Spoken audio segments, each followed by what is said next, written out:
Pourquoi et comment lance-t-on une nouvelle marque de montre? Combien de temps ça prend entre l'idée créative et le lancement? Pourquoi lancer autre chose qu'une énième plongeuse néo-vintage?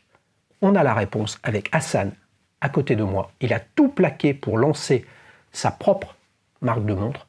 Mais est-il fou? Tellement la concurrence est rude. Il nous raconte tout sur le lancement de la première collection de la maison Bonhanton.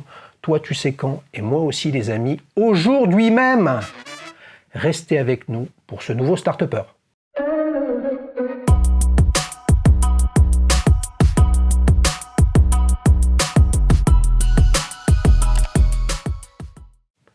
Salut Hassan, ça va? Salut Xavier. Je suis ravi de t'accueillir. Merci pour l'invitation. Fait un bout de temps, les amis, qu'on discute avec Hassan. Moi, j'aimerais savoir quand même, Maison Bonhanton, qu'est-ce que c'est que ce nom? Très bonne question. Le nom nous a pris beaucoup de temps en fait à trouver. Maison Bonhanton, c'est tout simplement un amalgame de mes deux prénoms et de mes deux cultures. Je suis franco-marocain. Je m'appelle Hassan Antonin. Et en fait... Hassan Antonin, ça fait Bonhanton. Exactement. Le Anton, en fait, c'est le diminutif d'Antonin. Et Beau, c'est tout simplement la traduction littérale d'Hassan en français. Maison Bonhanton, les amis, c'est Maison Bonhanton ou Bonhanton? Alors la Maison Bonhanton, en fait, c'est la marque. Enfin, on va dire que c'est la société. Bonhanton, c'est la marque derrière, en fait, la marque de montre derrière la Maison Bonhanton. Ok, ça marche. Donc on va parler de Bonhanton et pas de Maison Bonhanton. Exactement. Alors justement, les amis, on parle de Toquantre. Donc là, on va parler de l'entrepreneur Hassan, on va parler de la société Maison Bonhanton, mais avant toute chose, on voudrait voir quand même, tu as amené un petit quelque chose, tu as un produit, tu as un proto quand même à nous montrer. J'en ai même. Elle est là, alors fais voir. Je suis venu, les amis, avec une de mes lippes électroniques, c'est pas le sujet du jour, mais tiens, est-ce que je peux l'essayer? Bien sûr. Ah, fait pour. La voilà, la fameuse. Franchement, les amis, regardez ça, on est effectivement bien loin de la facilité et de la simplicité. Ce qui ne veut pas dire que c'est pas dur à vendre, hein, de proposer une énième plongeuse néo-vintage. Là, il y a franchement rien de commun là-dedans. Parle-nous un petit peu de ton projet et j'ai envie de dire, waouh, quel look! C'est pas un boîtier, on va dire, que tu as acheté sur un catalogue, là. Non, clairement. Ça fait plus de 2 ans qu'on travaille dessus avec mon équipe. C'est parti d'une réflexion assez approfondie sur le type de montre qu'on voulait sortir. Donc on s'est posé la question de savoir si on allait justement sortir une montre de plongée, une montre habillée ou peu importe.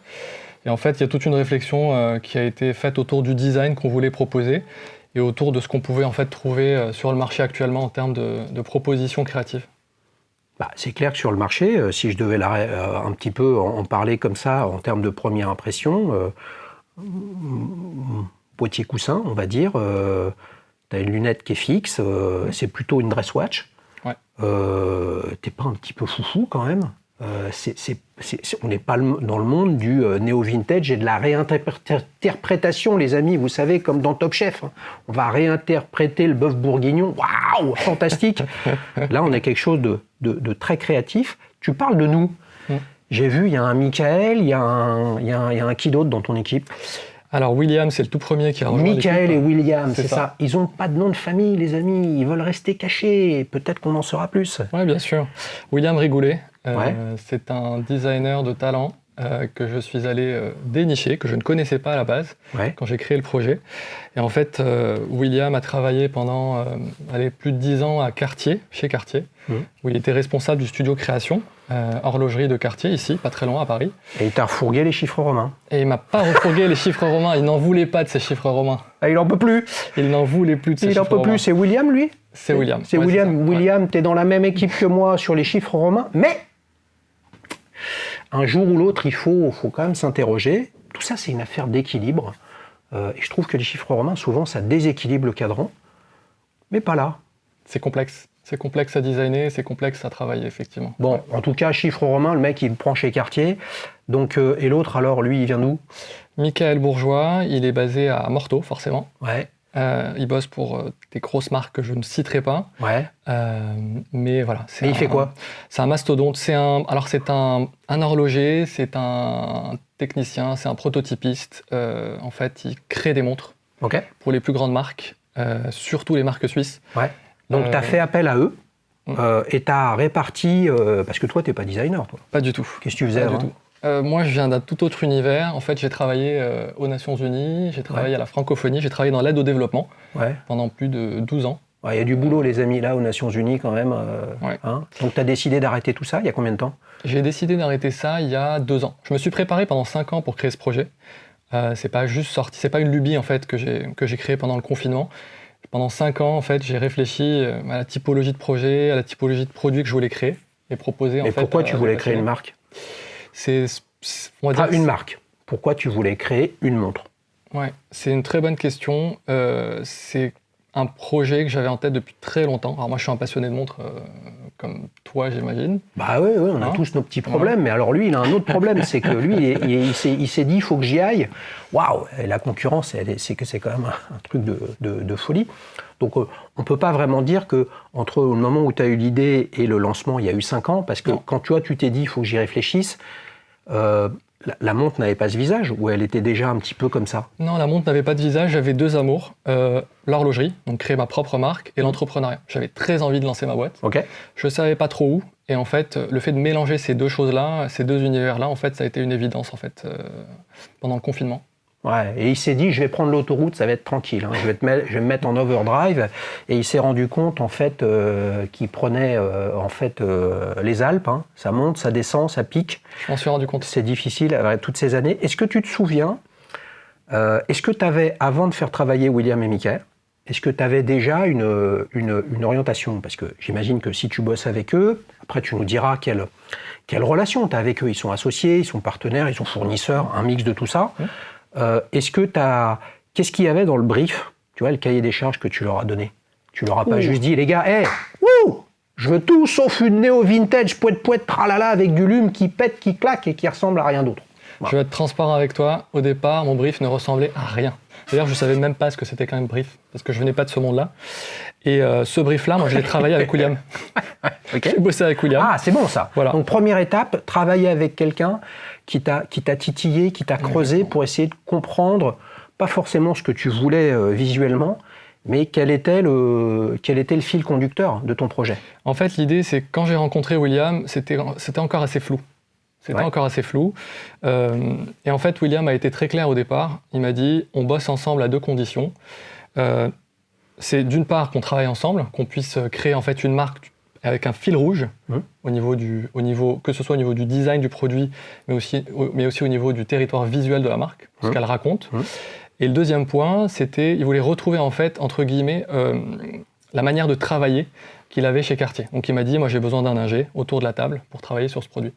Il m'avait dit en gros, il n'y a aucun intérêt en fait d'avancer ensemble sur un produit qui, derrière, sera potentiellement trop cher à produire, ou qu'on ne pourra pas tout simplement produire parce que justement, techniquement infaisable. Ok, et ça c'est Michael qui a amené cette deuxième partie, la partie ingénierie? Exactement. Donc en fait, à ce moment-là, j'avais 2 semaines pour trouver effectivement un prototypiste, un ingé, un horloger qui puisse maîtriser suffisamment en fait ce monde-là pour nous aider. Est-ce qu'on pourrait résumer?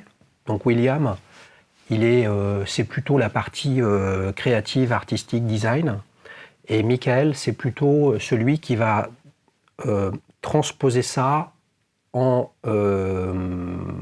prototypage 3D et en capacité à fabriquer. Sinon, on peut faire des super montres, les amis, qui ne peuvent pas être fabriquées, ou qui peuvent être fabriquées, mais à des prix de revient qui sont complètement incohérents. C'est ça. Prix de revient, les amis, je doute que Hassan nous réponde, et c'est bien normal, c'est sa cam. On parlera un petit peu après comment tu as fait fabriquer tout ça, etc. Combien ça coûte une bon Anton, les amis, comme ça, cadran silver, chiffre romain? Alors le prix de vente public est de 2300 €, mais il y a une offre de lancement en fait, justement pour célébrer notre lancement de marque. Ça fait 2 ans qu'on bosse dessus.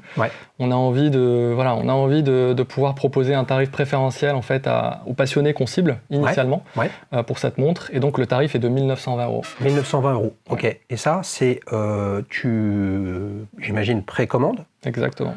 Via ton site internet, une plateforme tierce, un Kickstarter, autre chose? Alors on passe par Kickstarter pour le lancement pour des raisons de facilité. C'est très complexe, il y a beaucoup de choses à gérer là-dessus. Donc voilà, donc Kickstarter. Ok, donc tu as 2 modèles, je crois, les amis. Est-ce qu'il a amené le 2e modèle? Il y a intérêt, sinon ça veut dire qu'il n'était pas préparé. Le mec, Il a bossé aux Nations Unies, il aurait oublié son deuxième modèle. T'as un deuxième modèle? Bien sûr, il est là. Ah, il est là. Donc là, on a le modèle chiffre romain. Ouais. Et là, on a le modèle chiffre arabe radian, avec un cadran qui est quoi? Qui est noir mat? Un cadran qui est semi-mat, qui est travaillé, en fait, il y a une finition soleillée dessus. Ouais. Donc il prend beaucoup la lumière, ce qui est vraiment très agréable. Et il est aussi guilloché. Il y a un gros travail au niveau du cadran.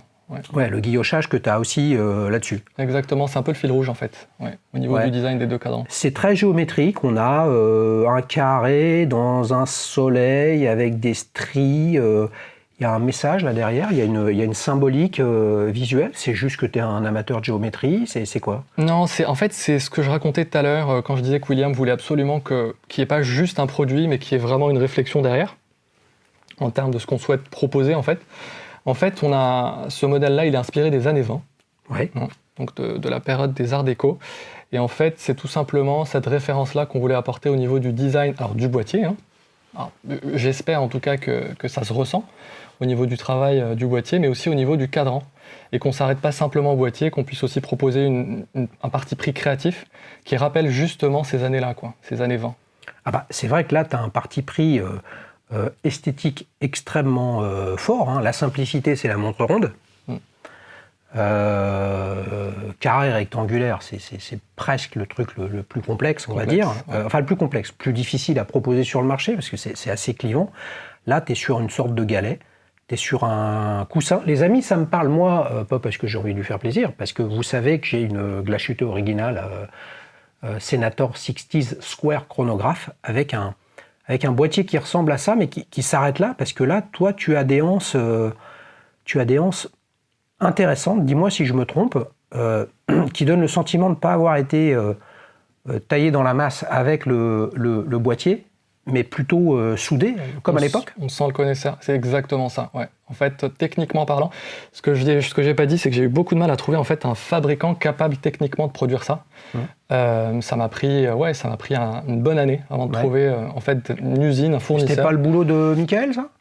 Pas du tout, c'est à moi. C'est moi qui ai dû faire ce travail-là, d'aller vraiment trouver le fournisseur qui comprenait le projet, qui était capable techniquement de me sortir en fait cette proposition-là. Et effectivement, on a des cordes soudées qui sont rapportées, qui sont polies, ensuite rapportées effectivement au boîtier. C'est super. Ça, c'est sympa. Les cordes soudées, les amis, c'est le symbole de plusieurs choses dans l'horlogerie. Tu me dis si je me trompe. C'est effectivement les premières cordes soudées pour des montres bracelets, c'était en fait des montres de poche avec des grosses lanières et on soudait des anses dessus pour pouvoir les avoir sur la cuisse, sur le bras. Là, on est plutôt vraiment dans l'horlogerie militaire, on n'est pas du tout dans le grand public. Moi, c'est ce que ça me rappelle. Donc, à l'époque où le bracelet, c'était une lanière, tout simplement. Et puis, l'autre truc aussi, c'est que peut-être que c'est aussi une sorte de réflexion sur les grands noms de l'horlogerie. C'est que si moi, on me dit anse soudée dans l'horlogerie, moi, je pense ça, c'est un des attributs des boîtiers Breguet. Exactement. C'est peut-être pour ça que tu as mis des aiguilles comme ça, pomme ou au Breguet. Un peu ça l'idée? Oui, par cohérence aussi, en termes de design, pour ce cadran chiffre romain, et puis aussi en référence effectivement à cette grande maison, qui est la maison Breguet. Et aussi, qu'il y ait une cohérence en termes de design global en fait, dans ce qu'on propose dans ce produit-là. Ok, revenons sur le boîtier. Faire un boîtier, à faible épaisseur, c'est pas facile parce que là, on en parlera tout à l'heure, mais tu as un mouvement automatique. Après, tu as un travail, on va dire, sur le côté ici du boîtier en forme de galet qui affine la montre. On a, les amis, j'espère que vous le verrez, un verre bombé qui se marie. Vraiment, on a l'impression d'avoir un savon, quelque chose de très, très doux à porter. Ça me rappelle ma Glashütte, les amis, j'y peux rien. Qu'est-ce que vous voulez, c'est comme ça. Tu voulais, sur ton site internet, tu parles des premières montres étanches. Alors, première montre étanche, les amis, c'est étanche, c'est pas plongé. Il y a débat. D'accord. Donc, étanche, voilà, Harwood, Rolex, Harwood, bon bref. Les premières Rolex Oyster, de mémoire, ont ont un boîtier de ce type, mais avec des anses circulaires comme ça, complètement soudées, donc c'est globalement rien à voir, puis avec une petite seconde, etc. Mais c'est aussi cette dimension presque de la genèse de la montre-bracelet qui t'intéressait ? Exactement. Au-delà de l'art déco. L'art déco, c'est une époque, puis après, tu as le début de la montre-bracelet. Ouais. C'est tout l'amour que je porte en fait à l'horlogerie. C'est d'une part, effectivement, rappeler ce qu'a été l'horlogerie autrefois, au moment de sa genèse. Donc effectivement, toi tu fais référence à un modèle des années 20, qui est un modèle pour lequel on est vraiment tombé amoureux pendant qu'on faisait nos recherches créatives. Donc comme je te le disais, moi quand je suis arrivé et que j'ai fait appel à William, j'avais une idée assez floue finalement de ce que je voulais proposer. Et donc il y a tout un process en fait qui est enclenché, un process créatif qui est enclenché pour savoir exactement ce qu'on va offrir. Est-ce que ça correspond finalement à ce qui existe sur le marché? Est-ce que ça correspond à la demande? Et est-ce que ça raconte une histoire? Est-ce qu'il y a de l'émotion qu'on peut créer finalement autour de ça? Et l'idée, c'était évidemment de ne pas copier. C'est ça la grosse difficulté, la grosse complexité de la chose, surtout pour un designer en fait, du calibre de William, qu'on ne vienne pas nous taxer de copie de Cartier, de copie de Breguet ou de copie de Rolex ou peu importe. Ouais, mais franchement, il y a des chiffres romains, c'est une copie d'une Cartier, c'est tout, quoi.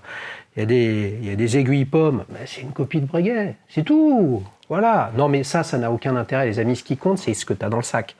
Je veux dire, sinon, une montre, elle ressemble toujours à une autre, et ça n'a absolument aucun intérêt.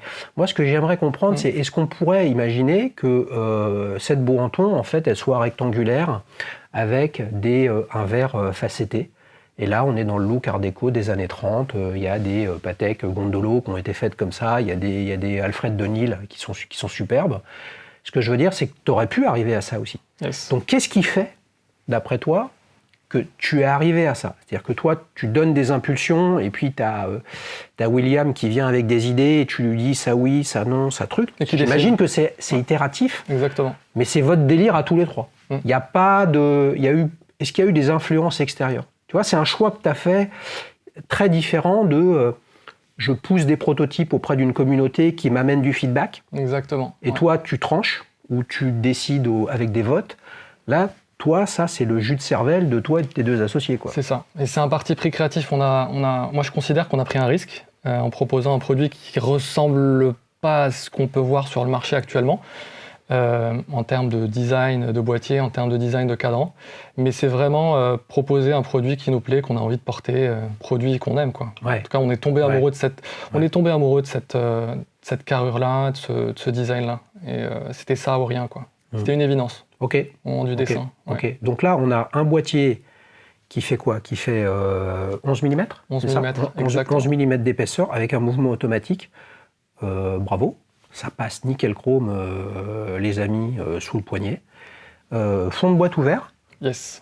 Fond de boîte ouvert, les amis, Rolex a mis exactement 100 ans, hein, de 1923 à 2023, pour sortir un boîtier Oyster avec un fond de boîte ouvert. Hassan, William et Michael, dès leur première collection, ils le font avec cette Buranton. Alors Buranton, c'est la B2201- RM. Non, AR, celle-là. Celle-ci, c'est la RM, chiffre romain. Ah, en fait, oui, c'est une petite oui, référence, effectivement, au cadran.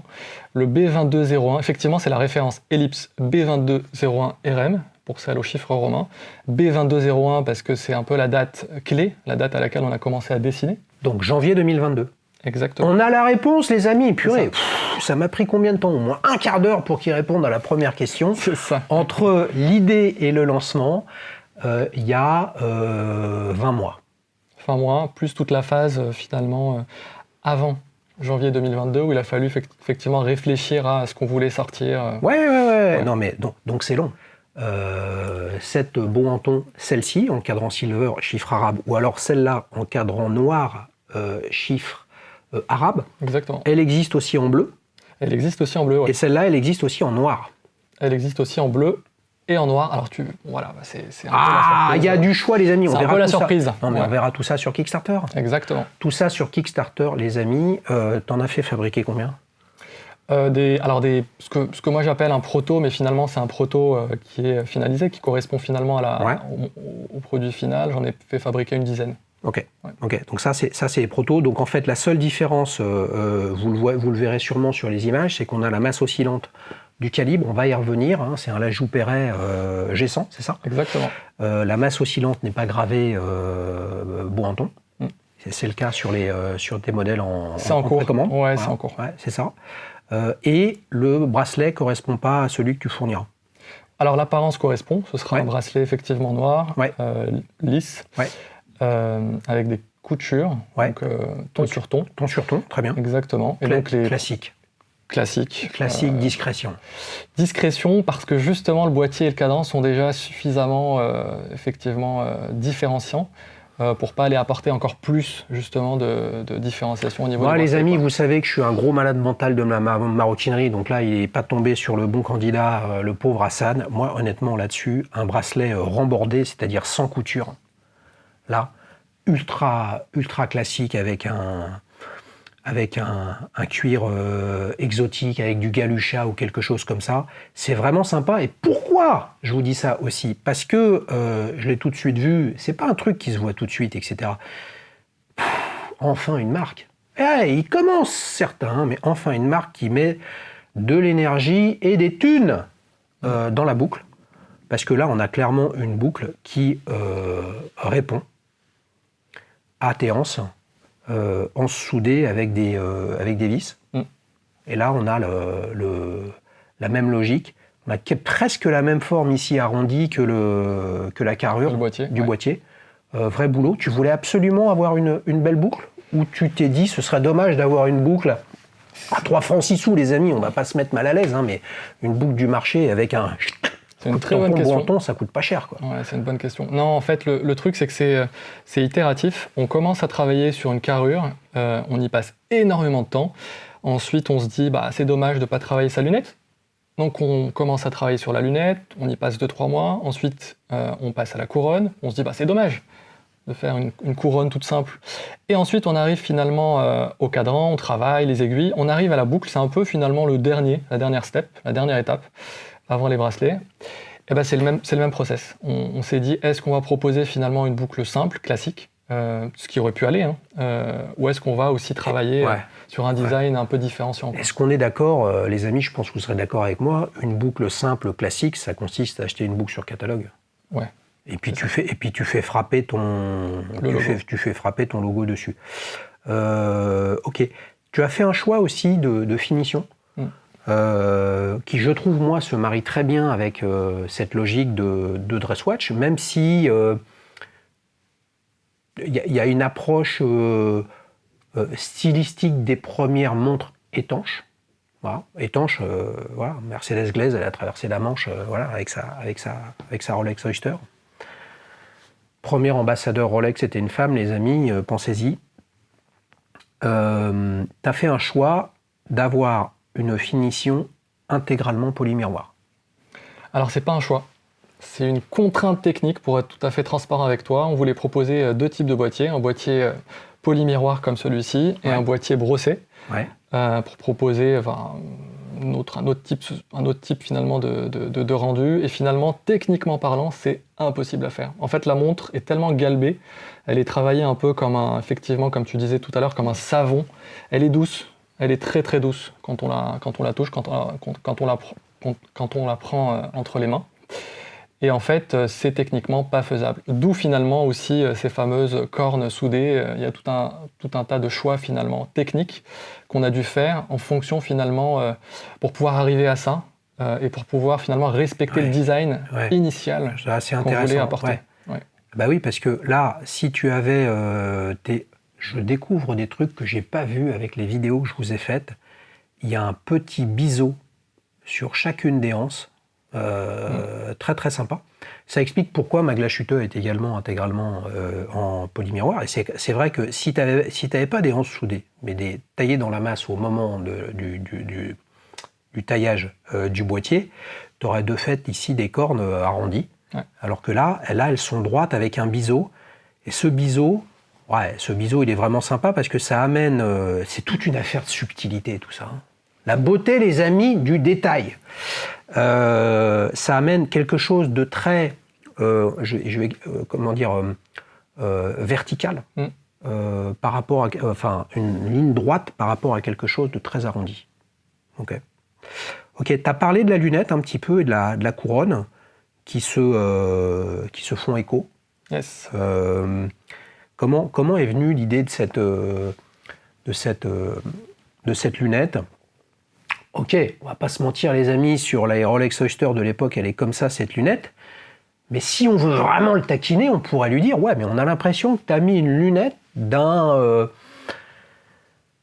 chronographe type 20 série militaire des années 50 qui se tourne. Mais elle se tourne pas ta lunette. C'est quoi ce bazar ?» Alors c'est pas exactement le type de lunette, là on chipote, hein, mais c'est pas exactement le type de lunette qu'on pouvait trouver dans les années 20, notamment sur ces fameuses Rolex, les toutes premières Rolex étanches. On a vraiment voulu apporter un peu de nervosité, donc on est allé retravailler la lunette justement un peu différenciante. Elle est pas du tout classique. C'est une lunette un peu sportive justement, pour apporter un peu de modernité en fait à ce modèle qui est vraiment classique, qui nous ramène aux années 20. Et donc du coup pareil pour la couronne, on est allé la travailler un peu au niveau, on est allé la canneler, la graver. Elle a une forme assez particulière. Je ne sais pas si tu t'en rends compte. Si, elle est si on l'enlève, on pourrait se dire qu'on a une couronne qui est en forme de diamant ou de poire. Exactement. C'est une couronne qui n'a pas forcément de nom. On est parti d'une couronne forme oignon. Sauf que le problème des couronnes non mais forme diamant, oignon, c'est mieux que oignon. Oui, voilà. Quand même sur le marketing, ça débute aussi. Tu sais que l'autre jour, j'ai enregistré une vidéo avec une montre avec un cadran champagne, les amis. Le champagne était tellement pâle que je me suis dit c'était plutôt un cadran à finition Prosecco. Et là, tout d'un coup, dans notre culture française, c'est vachement moins vendeur quand même. T'as vu la finition soleillée Prosecco, waouh, c'est pas terrible. Les mots, ils sont, tu vois, c'est ça qui est drôle. Mais d'un autre côté, j'aime bien le terme oignon parce que oignon, ça nous renvoie aux ancêtres des montres de poche qu'on appelait oignon parce que c'était avant le calibre Lépine et on avait des montres de poche qui faisaient 5 cm de large qu'on appelait oignon. Ok, tu apprends quelque chose. Ah putain, c'est beau ça, c'est beau. Ok, donc t'as quand même, on est d'accord, un rappel sur la couronne. Ouais. Ok. Moi, j'y vois un truc qui n'a rien à voir avec l'art déco, Hassan. Moi, j'y vois, vous savez, ces jeux pour les enfants, là, où on a un espèce de labyrinthe électrique, où il ne faut pas toucher, sinon ça sonne et ça fait une lumière. Et ça m'a fait dire, en regardant ça, je me suis dit, dommage. C'est pas parce qu'il est là que je vais lui cirer les pompes, les mecs. Oh, dommage. C'était génial ça pour faire un logo en applique. Et donc ton logo, il raconte quoi? Moi, je veux bien voir un M et éventuellement un B couché, mais est-ce que c'est ça ou c'est autre chose? C'est exactement ça. C'est ça? Ouais. C'est pas évident, au premier abord, c'est pas évident à voir, mais effectivement, il y a M au milieu, avec les deux B finalement de Maison Bohanton, au niveau des deux extrémités. Après, c'est vrai que quand je pose la question, on pense souvent à des arches, on va parler de palais. C'est génial ça, purée, c'est fantastique. En fait, chacun peut effectivement le voir à sa manière. Non mais c'est ça qui est intéressant. Vous voyez bien qu'on peut parler d'une montre en disant voilà ce que je vois. C'est un peu comme le lire dans le mar de café, le papillon de Rorschach. Chacun, qu'est-ce que tu vois là? Moi je vois un palais. Moi, vous savez quoi? Je vois un petit labyrinthe électrique pour amuser les enfants et essayer de les habituer à la précision de leur mouvement. T'as mis un petit truc funky quand même dessus. Ouais, funky, parce qu'il a l'air austère comme ça, Hassan, mais pas du tout. Il nous a mis du orange avec un petit point à 12 heures, une grande trotteuse. Ouais. Et j'ai changé mes lunettes, les gars, j'espère que tu l'as remarqué, j'ai des nouvelles lunettes. Tout le monde s'en fout et vous avez bien raison. En dessous, il y a écrit automatique, en dessous de Bohanton. Yes. Tu voulais pas le mettre plus petit? Le cadran, alors il y a tellement de boulot au niveau du cadran que c'est très complexe de venir finalement ajouter ce fameux logo à 12 heures. Et puis effectivement, le nom de marque en dessous et le automatique. Ouais. Faut avoir une bonne vue. On le voit bien là, les amis, je joue, on a un petit peu d'éclairage artificiel. On voit qu'il y a en fonction de... Il y a vraiment beaucoup de choses à voir et à regarder en termes de guillochage et de traitement soleillé. Quel que soit le modèle, donc les deux que j'ai, la finition, c'est guilloché et finement soleillé, on va dire. Exactement, ouais. C'est un peu le fil rouge finalement qu'on a choisi de travailler avec William. Ouais. Donc finalement, ce fameux cercle au niveau d'un carré, au niveau du cadran, pour cette collection-ci. qui fait référence aux années 20 encore une fois. Ouais. Et puis effectivement ce fameux guillochage et cet effet soleillé qui apporte la lumière, qui apporte la lisibilité et de la brillance au cadran. Ok. On a donc 2 modèles différents. On peut les appeler références différentes, les amis, chacun voit midi à sa porte. Qu'est-ce qui change? Bon, là évidemment la couleur du cadran, la trotteuse ne change pas.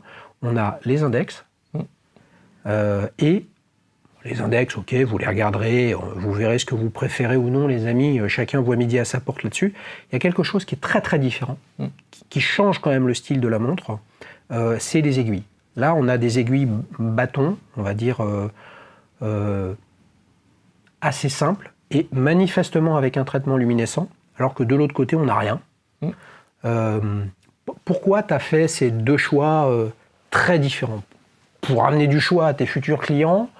Parce que tu n'étais pas sûr de ce que tu voulais faire? C'était quoi la genèse de ça? Bonne question. On voulait en fait apporter on voulait apporter 2 références assez rares en fait pour un lancement de marque. C'est assez rare aussi pour un lancement de collection. En général, on a effectivement un seul modèle avec des déclinaisons couleurs. Et l'idée derrière, c'était de raconter une histoire. Comme je te l'avais déjà dit, c'était ce fameux yin et yang, cette contradiction. C'est ni marocain ni français, ça? C'est ni marocain ni français, ouais. C'est quoi? C'est chinois, ça? C'est des inspirations orientales, on va dire. Extrême orientales. Avec finalement un cadran qui est silver, un cadran qui est noir. Donc cette dichotomie, cette opposition entre les deux. Des chiffres romains et des chiffres arabes, avec une certaine typo. On pourra en reparler tout à l'heure. Et puis des aiguilles, effectivement, bâton-glaive et des aiguilles breguet. Et donc on vient jouer un peu sur cette opposition.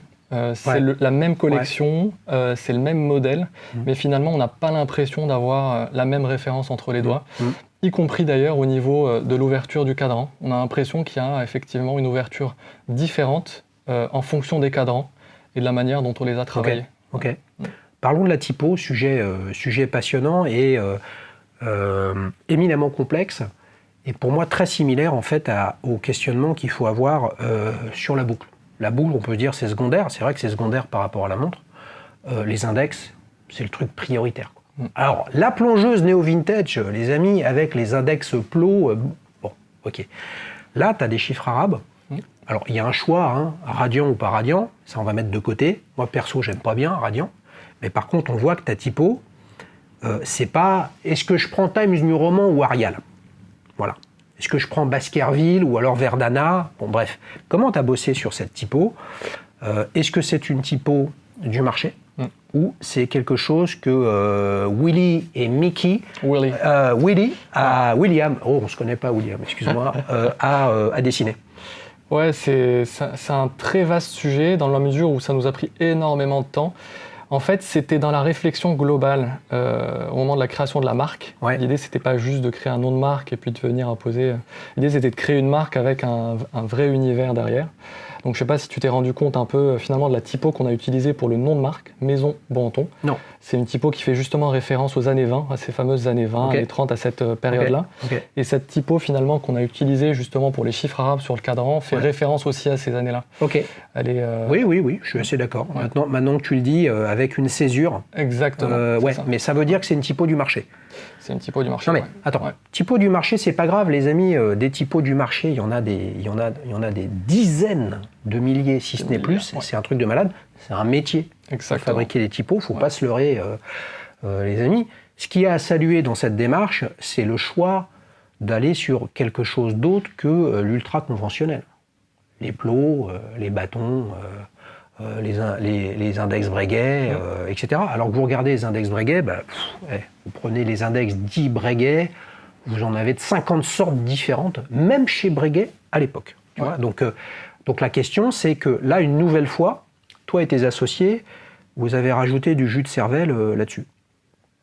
C'est bien. Ouais, on a essayé de garder un fil rouge, un fil conducteur. Alors moi, ça m'arrive de diverger souvent, d'essayer d'aller chercher d'autres choses. Et puis à chaque fois, l'avantage d'avoir des professionnels à mes côtés, c'était qu'à chaque fois, on me ramenait finalement à l'histoire initiale qu'on voulait raconter.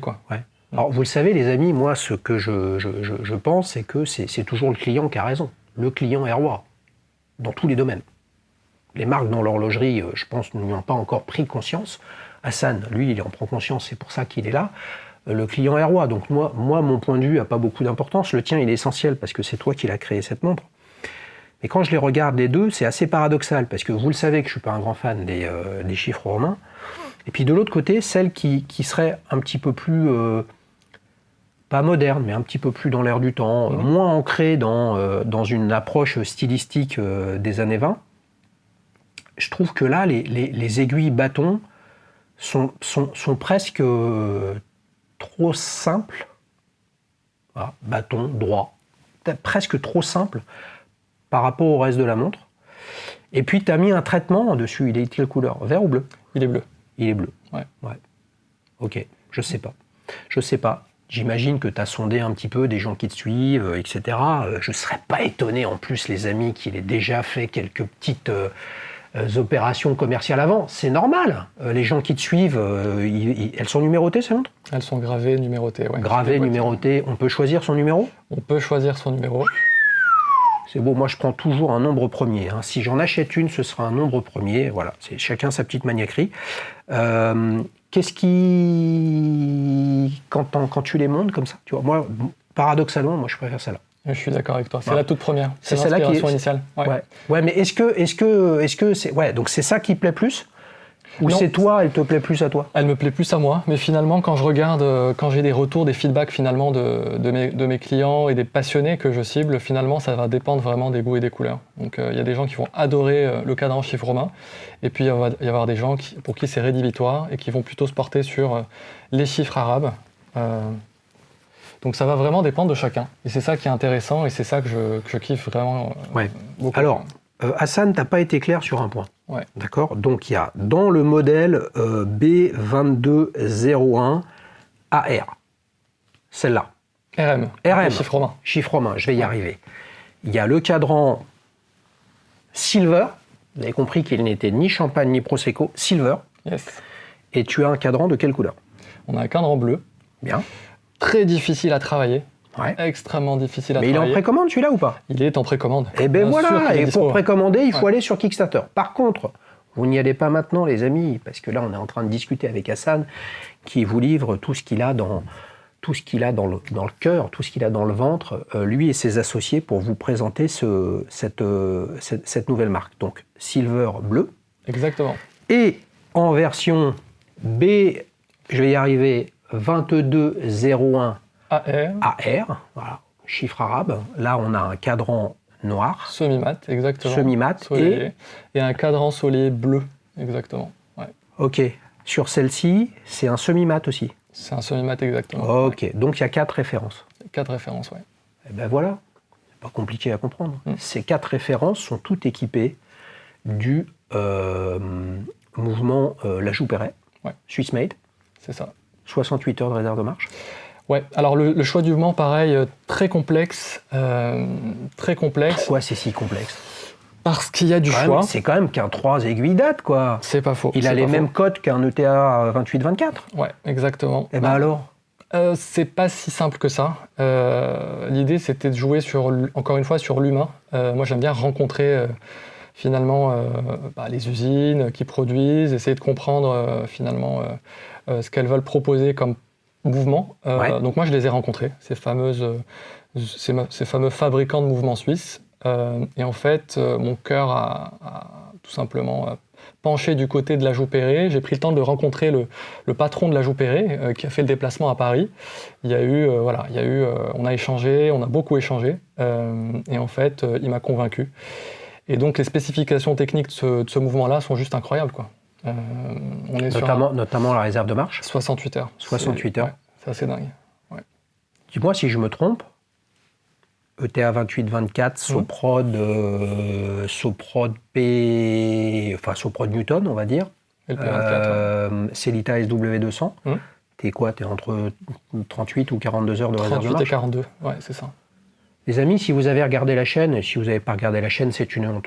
Donc vous êtes pénalisé, vous êtes obligé de vous abonner maintenant. Mais si vous avez regardé la chaîne ces dernières semaines, il y a quand même un vrai sujet dont je parle de plus en plus fréquemment. Il y a quelques années, il y a 5-6 ans, on a vu le retour des mouvements manufacture. Ça, c'était au gré de la modification en 2017 de mémoire de qui constituait le Swiss Med et qui a permis aux marques de mettre tous leurs coûts de développement et d'investissement. Donc ça leur a permis aussi ça a facilité l'idée de sortir des calibres manufacture. Et puis maintenant, on a des nouveaux acteurs, la Joux Perret en fait partie, qui sort, on va dire, des 3 aiguilles date que je vais qualifier de standard comme alternative à l'historique ETA 28, 24, 28, 93, etc., avec le Celita SW200 également, etc., mais qui ont des réserves de marche qui, à mon avis, permettent plus de répondre aux envies et aux enjeux du moment. Ouais. Et moi, je me dis, une jeune marque française, et là, après, on va venir sur un truc, parce que des deux, là, il y en a une, il y a écrit, après, c'est peut-être des protos sur tes cadrans, il y en a une, il y a écrit Made in France, l'autre, il n'y a rien d'écrit du tout, au dos, il y a écrit Made in France. Hassan, il est franco-marocain, on n'y comprend rien, il y a le yin et le yang, il y a du Swiss made. Non, mais concrètement, tu es une jeune marque qui vient de nulle part, complètement inconnue, en sortant un produit à 1 900 €. Bah, quand on regarde ce que tu proposes, une identité unique, boîtier unique, couronne unique, lunettes, boucle, et tu prends un calibre avec beaucoup de réserve de marche, donc une approche récente, tout ça sur une épaisseur qui est vraiment contenue, 11 mm, vous en avez pour votre argent, les amis. Mais d'un autre côté, vous allez tous pouvoir vous dire, et ça j'en doute pas un seul instant, ouais, mais à 1 900 balles, tu peux te payer, qu'est-ce qu'on peut se payer à 1 900 balles? J'ai pas tout en tête, et puis les comparatifs, etc. Mais qu'est-ce que tu peux dire, toi, justement, à ceux qui nous écoutent, en se disant, ouais, mais t'es personne, et c'est ça qui est génial, c'est acheter une montre à personne, franchement, quoi de mieux, mettre 1 900 balles dans une marque complètement inconnue, en plus en précommande, donc tu vas payer avant de recevoir quelque chose. Voilà. Qu'est-ce que tu peux leur dire à tous ces gens-là? Ouais, c'est une bonne question, c'est le jeu, c'est tout le jeu de l'entrepreneuriat. Après, on a voulu justement sortir un produit qui est vraiment différent. Déjà, sortir une dress watch, ça a été effectivement le point énorme culminant. Prise de risque. Exactement, le point culminant. Ne pas sortir une plongée, ne pas sortir une énième, effectivement. Chrono Mecha Quartz. Exactement, c'est ça. Ouais. Donc sortir vraiment une montre design, habillée, finalement qui change de ce qu'on peut voir sur le marché, y compris justement chez des grandes marques, suisses par exemple du marché. Et donc l'idée c'est vraiment le coup de cœur, de créer ce fameux coup de cœur, d'avoir une montre qui ressemble pas à ce qu'on a dans sa collection. Comme je te le disais au début, moi les gens que je cible c'est les passionnés surtout et d'abord, qui ont déjà une belle collection de montres. Et l'idée c'est de leur apporter en fait un boîtier, une montre, une proposition créative qui est juste différente, quoi. Une fois que tu ouvres ta boîte de montres, moi c'est pareil, je suis un passionné donc j'ai beaucoup de montres. Une fois que tu ouvres ta boîte de montres, que tu puisses tout simplement avoir une montre qui se différencie en fait, qui est singulière dans son approche créative, dans son approche design, etc. Donc la différence, les amis, vous l'avez compris, c'est pas une énième montre de plongée ou un énième chrono. Elle est en série limitée. 500 pièces. 500 pièces, etc. C'est aussi un artifice commercial, ça. Ben oui, mais sauf que 500 pièces limitées, mais sur un produit qui ne ressemble pas à d'autres, donc de toute façon, c'est un produit qui ne ressemble pas aux autres. Sacrée prise de risque, les amis, entre entrepreneurs, c'est quand même un truc essentiel. On peut prendre des risques aussi en lançant quelque chose de plus convenu, de plus traditionnel, de plus logique. Je pense aussi que la prise de risque que tu as pris, c'est de fait de proposer tout ça. Bah, le prix de revient de ton boîtier, les amis, j'en ai une bonne idée et on ne va pas l'embêter là-dessus, mais c'est beaucoup plus cher que d'acheter quelque chose qui existe déjà, parce que les moules existent déjà, parce que les fabricants les ont en stock, etc. Donc c'est fait pour intégrer des calibres, voilà. Si on veut faire un skin diver avec un NH35, on appuie sur le bouton du catalogue et puis à peu de choses près, c'est ça. Et moi, ce que j'aime dans ta démarche, c'est la logique de, bah non, mais on part d'une fâche blanche, t'es pas du métier, donc tu t'entoures d'une équipe intéressante, et bonjour à vous, William et Michael. Et puis, tu risques en proposant quelque chose qui n'est pas co-créé avec une communauté, qui limite forcément les risques, mais toi, tu essaies plutôt d'imposer quelque chose. Ça plaira pas, les amis. L'objectif de ce programme, c'est de vous faire découvrir les hommes et les femmes qu'il y a derrière les initiatives entrepreneuriales. Si ça vous parle, Rendez-vous sur Kickstarter. Qu'est-ce qu'on fait une fois qu'on est sur Kickstarter? On cherche Bohanton. On cherche exactement, on cherche Maison Bohanton. Voilà. On cherche Maison Bohanton et on peut précommander plusieurs même. C'est ça. Des 4 références proposées, 2 en chiffres arabes radians et 2 autres en chiffres romains. Ouais. Je te laisse le mot de la fin, Hassan. Je voulais déjà te remercier, tu es le premier que je rencontre. C'est une belle aventure humaine que j'ai vécue ces 2 dernières années. Moi, je venais pas du tout de ce milieu-là, je suis juste un passionné, un simple passionné. Donc, avec tout le travail, tous les doutes qu'il y a eu autour, j'espère vraiment que la montre trouvera en fait son public et j'espère qu'elle vous plaira, quoi. Eh ben, on lui souhaite, les amis, il faut donner sa chance aux jeunes, même s'il est plus tout jeune, on le voit, les amis. Il faut toujours amener une prime aux gens qui prennent des risques et qui ont envie. Dites-nous en commentaire ce que vous pensez de cette initiative, de son look.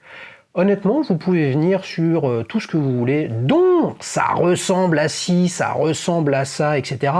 Mais par pitié, argumentez, précisez les choses. Si c'est juste pour dire que ça ressemble à une montre, vous avez entièrement raison, les amis, et c'est pour ça que je vous aime. Merci Hassan. Merci à bientôt les amis. Ciao, ciao.